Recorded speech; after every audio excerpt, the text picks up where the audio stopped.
Okay, living off of borrowed money. I know people think it's a horrible idea, but high net worth individuals and family offices do it all the time. Been doing it for generations. In this exercise, we're going to use 50,000 XRP at a $20 floor price. It's just simple numbers, even numbers. That gives you $1,000,000. Okay. You put half of your XRP, 25,000 XRP, $500,000 as collateral.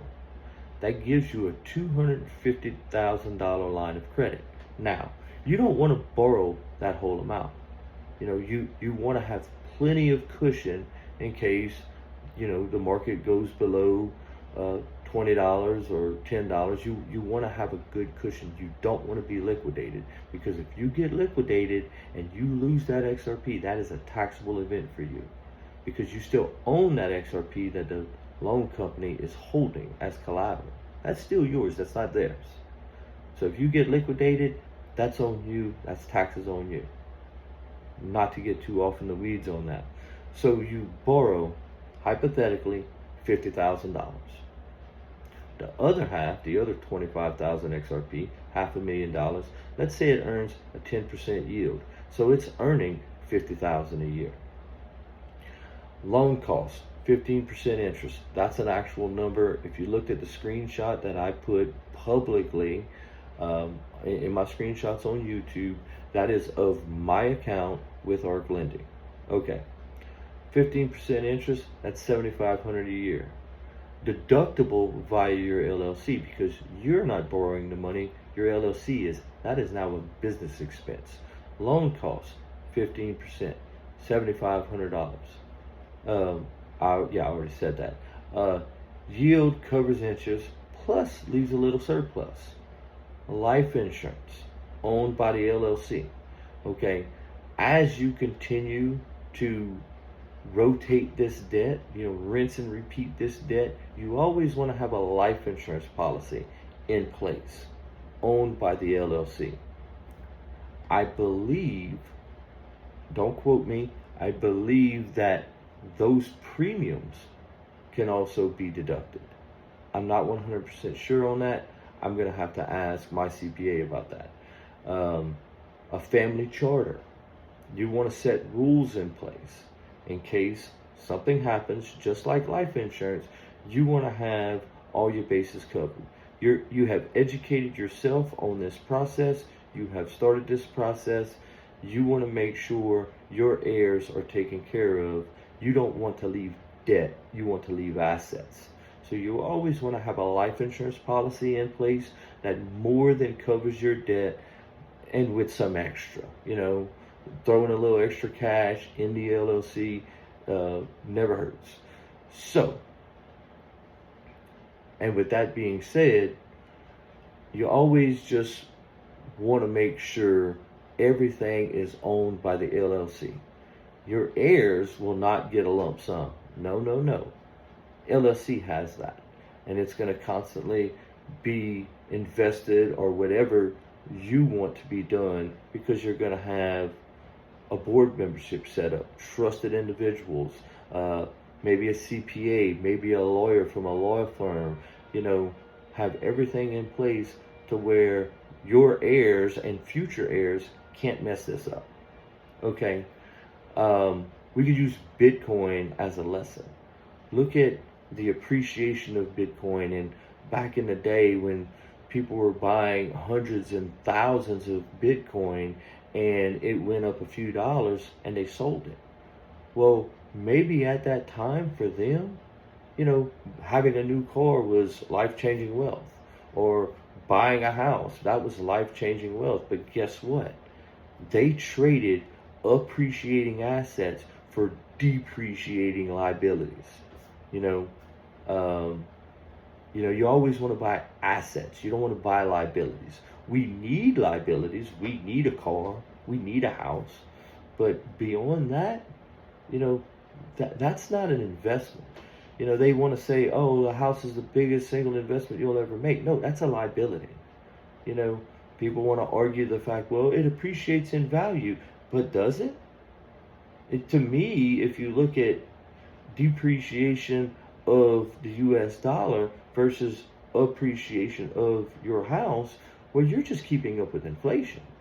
When you think about maintenance, insurance, HOA fees, whatever, everything that has to do with the house, including your time, because your time is valuable, it means something. Man, depending on where you bought and where you're at, you're just keeping up with inflation. Anyway, don't want to get too off in the weeds on that. So, selling your XRP. A lot of people say, oh, just sell it, pay the taxes, and be done with it. And take your life-changing wealth. Okay, but what are you going to do with it? Are you going to reinvest it? And what are you going to reinvest it in? Is it really going to be worth it? Because off of that $1 million, well, you'll probably end up with about $750,000. Sounds like a lot of money. And for me, I guess it would be kind of life-changing.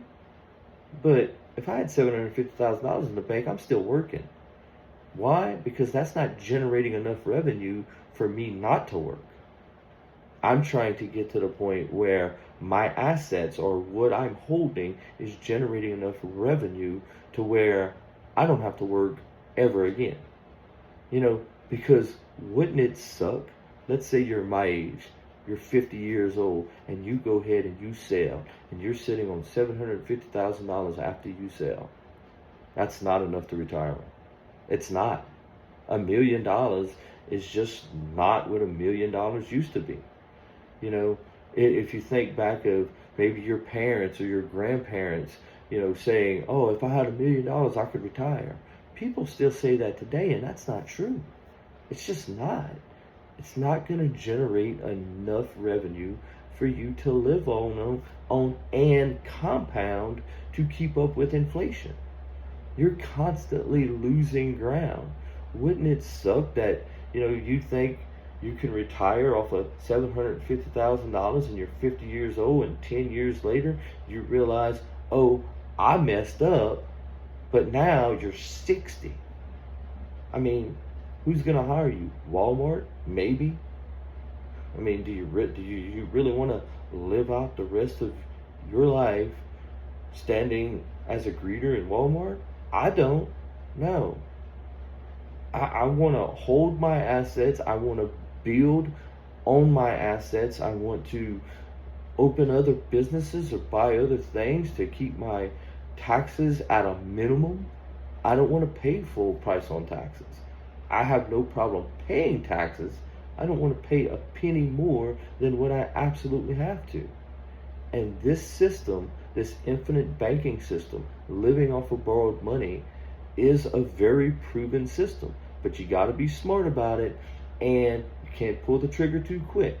If you don't have enough assets to generate this revenue and to have that cushion, then you just keep building until you do have that cushion, until you can do this safely.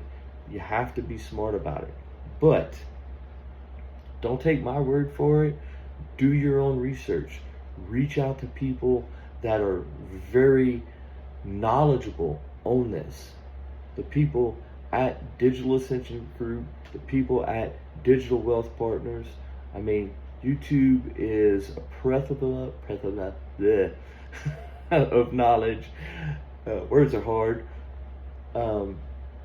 We can do this. This is our opportunity. This is our chance.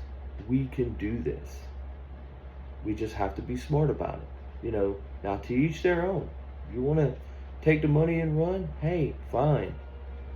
I personally believe in 10 years, you're going to look at the price of XRP just like people that sold a bunch of Bitcoin back in the day, and you're going to be like, I messed up. But we live and we learn.